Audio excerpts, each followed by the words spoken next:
I don't think, listen, I don't know a lot about what Joseph was spiritually going through at every moment of his life, but I'm going to go out on a limb here and say, I don't think that being sold into slavery and working for the pagan Egyptians was on the vision board in young Joseph's tent.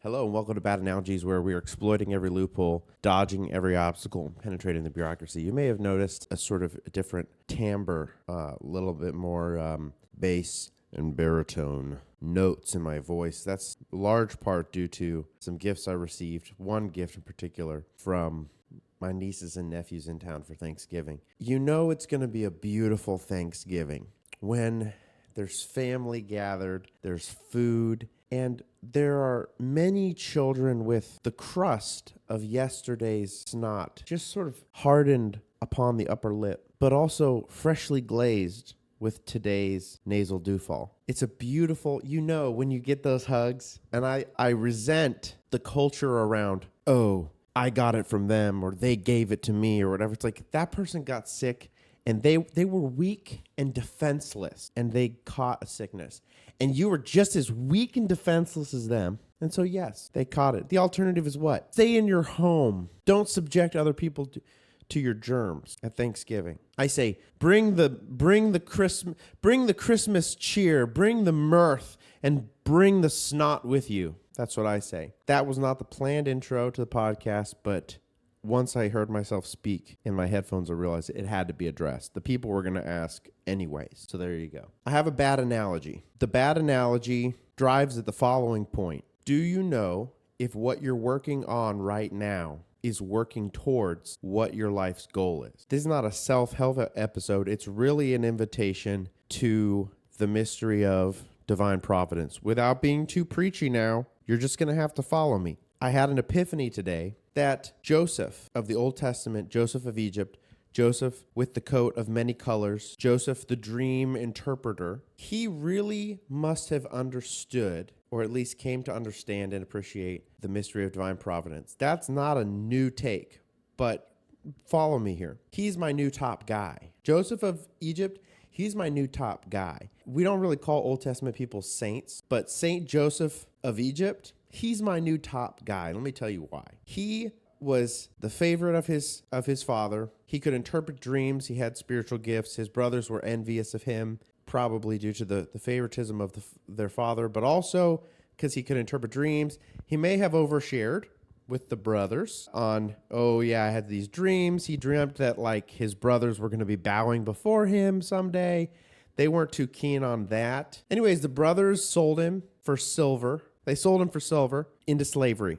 They sell him. He gets brought to Egypt. He gets enslaved. He becomes an Egyptian, a powerful Egyptian guy, or Pharaoh's top guy. He becomes like the top slave. And then he gets falsely Me Too'd. He gets falsely accused of, messing around with someone's wife. Gets put in jail. I read like a passage, a short passage of it to verify a point in the story. I haven't verified all the details. I just watched the movie. Not as good as Prince of Egypt, but you should watch it. I watched it for research purposes. It's a great film. Joseph interprets dreams of prisoners, says to the two prisoners they become true, tells one of the prisoners who gets out, hey, if you remember to tell the Pharaoh I can interpret, just tell him that I interpreted your dream. Anyways, he becomes, long story short, he becomes Pharaoh's top guy. Okay, the Pharaoh has a dream. He needs to interpret it. He basically interprets the dream for Pharaoh. He says there's going to be famine coming, but there's going to be a time of plenty first. Store up the stuff. So he becomes Pharaoh's project manager, his top guy. He becomes inventory control for Egypt. He becomes the guy who makes Excel spreadsheets and analyzes the efficient way to bring in the plenty and ration out, to give out the rations during the famine. After his brothers and family start to starve, they go to Egypt. They get the stuff. They come for the grain. They come for the plenty they've stored up. And it turns out the moral of the story is that Joseph says to his brothers, what you intended for evil, God intended for good. And basically his entire life in Egypt is his life in Egypt. His exile, his slavery, his imprisonment, his rise to power has all just been justified because he's now able to save his family, forgive his brothers, It's one of the most amazing stories. I'm not sitting here acting like there are people protesting the story. Like, this story is garbage, but it's an underrated story. And I just had this epiphany that here Joseph probably wanted to work in the family business with his brothers and his father. He probably wanted to be with the chosen people, right? He wanted to be with, his father and the tribes of Israel, the brothers of Israel. And they turned on him and they put him into slavery. I don't think at any point I don't know how clear it was to Joseph at every moment that, yeah, this is going according to plan. Oh, yeah, this feels good. I'm in prison, falsely accused of crimes.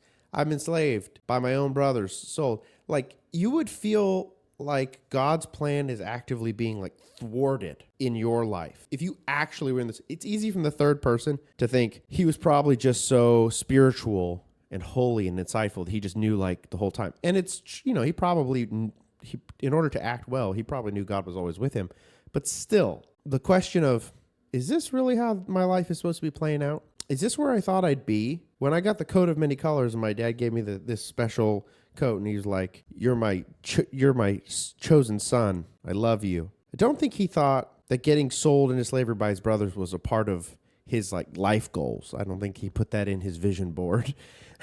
I don't think, listen, I don't know a lot about what Joseph was spiritually going through at every moment of his life, but I'm going to go out on a limb here and say, I don't think that being sold into slavery and working for the pagan Egyptians was on the vision board in young Joseph's tent. I don't think every night when he went to bed and he did his affirmations, I don't think that Joseph held crystals at night, manifesting his higher self, communing with his higher self, and visioning, looking at his vision board. I don't think he was doing any of that. I think he was probably just saying like a simple prayer. Like he was probably just doing like a simple prayer of trust in God and then closed his eyes and slept like a baby. I don't think that he was thinking, you know what? Someday I really hope to be in an Egyptian prison for a long period of time with no real certainty that I'll get out. I don't think he went to a doctor's office and got their extra magazines and cut out like pictures from the catalog of things that looked remotely similar to a life in prison to paste with Elmer's glue sticks on his vision board. That being said, Joseph ends up as the inventory manager, the supervisor of materials and logistics for the Food and Drug Administration of Egypt. And he's probably, I don't know what those, let me look up what those things are called. 1 second.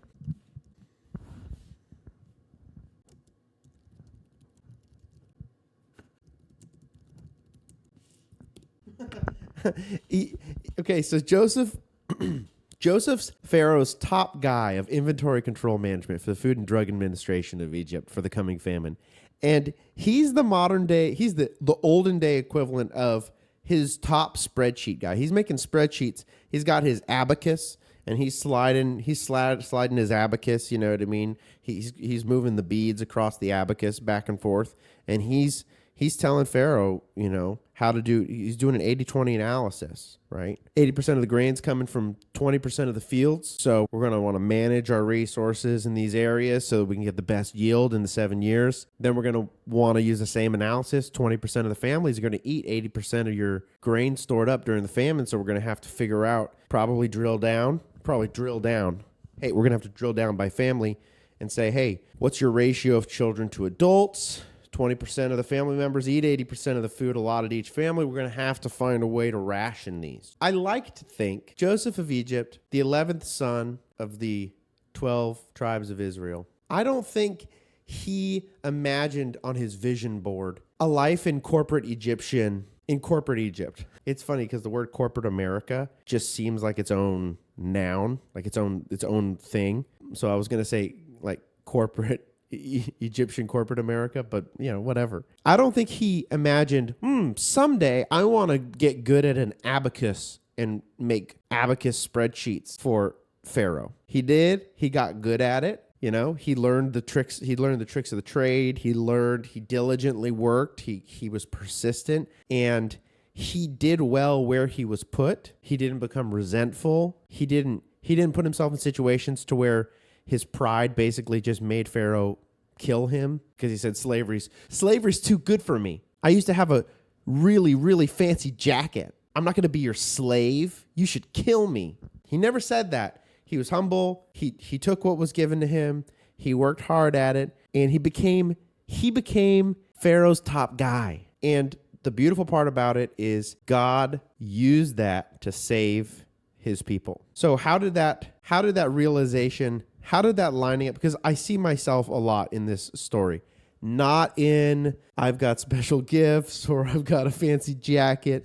Not in that my brothers have ever sold me, into slavery. Not that I've spent any time in prison. Really, actually, in no ways am I like Joseph, except this idea that he probably didn't imagine that by his 30s, I'm going to guess, he'd be working in corporate Egypt, making abacus spreadsheets, doing inventory analysis and project management and supervision in a land that he's not familiar with or comfortable with.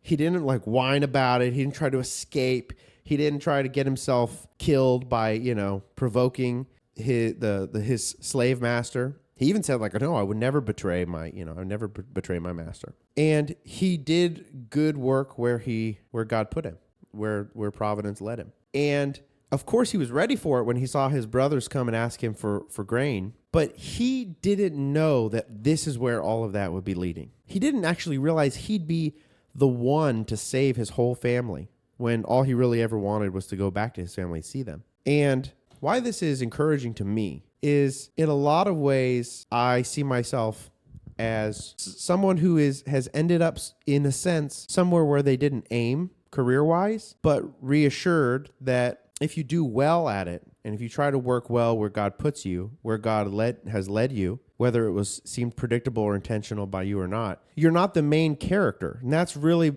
something I'm going to return to in a lot of episodes is we think we're the main character, but we're really not the main character. God's the main character, and we're all supporting roles. Feels like we're the main character, but that he can enter a new character or bring an old character back into your plot line, or he can totally change the climate with a famine or with an opportunity, or he can put you in touch with the right person at the right time. He can make you someone's top guy.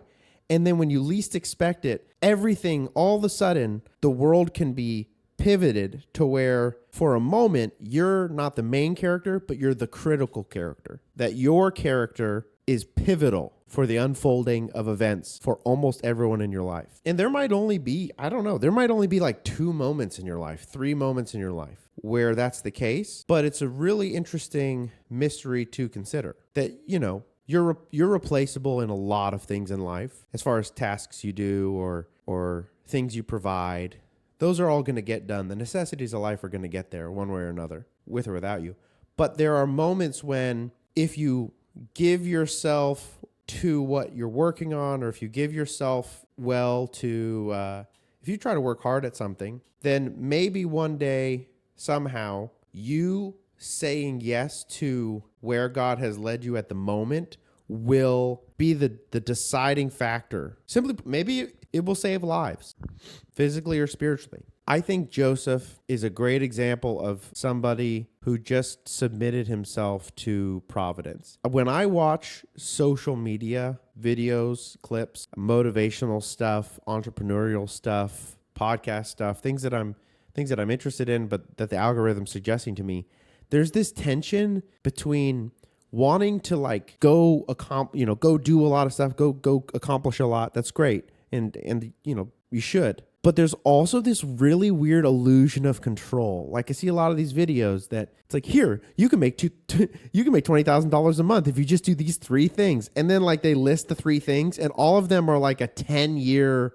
growth and development, trial and error process. And what that does to you psychologically is you just get told in 4 clips, you get 30 seconds of information, and this is super easy.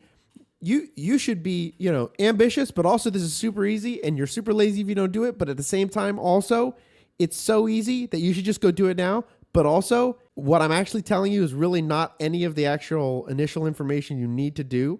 You can figure out how to butter a pan better for making banana bread in 30 seconds. But what you can't do, and they can't, when they say start an LLC, start an LLC. hire out all your family and friends, give them X amount of dollars before they're 18 years old, and then reinvest into Roth IRA. And then like all of these things on the internet with regard to building your future are radically oversimplified. And all they really do is give you just this illusion of a hit of this is super doable and you should be doing all of it. And you're like, I'm like, I have to shut this off to not do this. This one I need to just go make a podcast. That's just one small, slow thing I can do. What's frustrating about it is there's this illusion of, oh, you should just be able to control exactly like where everything's going. And I think what the internet and social media does is it takes out all the moments of silent, slow mystery that everyone's life's made up of. You can't tell me that even the most famous and successful people on the internet and in media don't have these long periods of their life where they're just like, am I even moving anywhere? Is this where I thought I would be going? Even if you're like a movie star, you're like, have I even been in a good movie yet? I've spent 15 years trying to like, everyone has a corporate Egypt, whether they chose to go there themselves or they got sold into slavery. But Joseph's not a resentful slave. I don't want to be a resentful slave. You know, like we live in America, like everything's based on debt. Debt is slavery. And so how could you don't want to be a resentful slave. You just want to do hard work and maybe get out of that and maybe get, and then become someone's top guy. And then maybe you'll be valuable to help people to be a critical character in whatever story God's telling with your particular plot line. That being said, 1, you're not the main character in your life. Divine providence is. 2, try to give yourself well, but try to give yourself well to wherever divine providence has led you in the moment. And 3, I think that you need to relax into the fact that there are periods of life, whether people show it or not, successful people as well, there are periods of life where it's ambiguous, it's unclear that you're really moving in the direction that you want to be going or should be going, or that what you're doing, even if you've chosen a goal and you say, okay, I'm going to work towards this goal, right? I'm going to try and do this. You still don't know what that's going to turn into. You still don't know if that's going to lead you to where you thought you were going to get, or that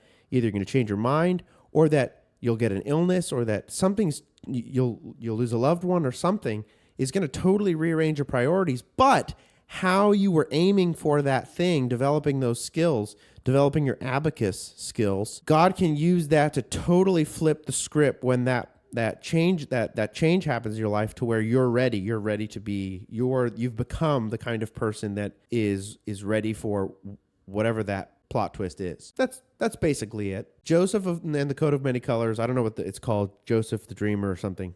I'll post it. It's a great movie. You should watch it. You could just read the Bible, but you should just read the Bible.